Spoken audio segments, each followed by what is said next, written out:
I sort of see that there is, in some ways, like a false equivalency. Like you're talking about this notion of you work, I eat. But in the former scenario of the slave, that's depriving someone of social mobility by basically taking all their labor for the benefit of someone else. Whereas in the latter scenario, I assume you're referring to various welfare programs, taxes, etc.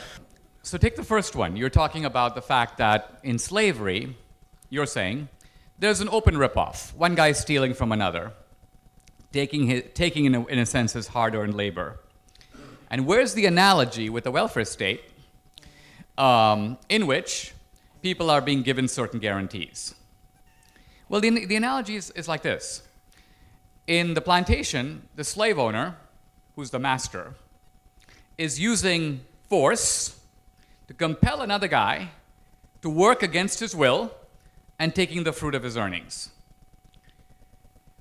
We should never forget that in a democratic society, the majority is in exactly the same position.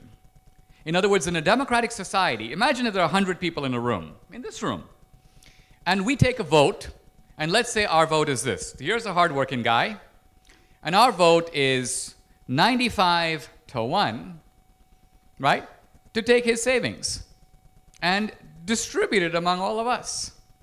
First of all, politically that's very attractive because a lot more people will benefit. The only guy we're penalizing is one guy, right?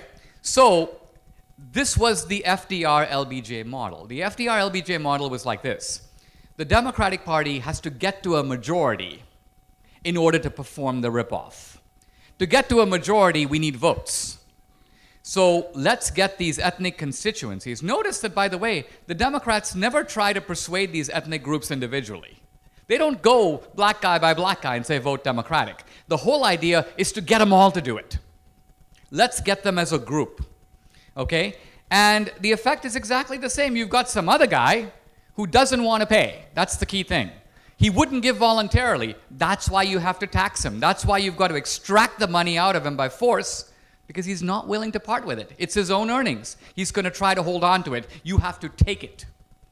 So even though the force in our society is disguised, it's there. It's real.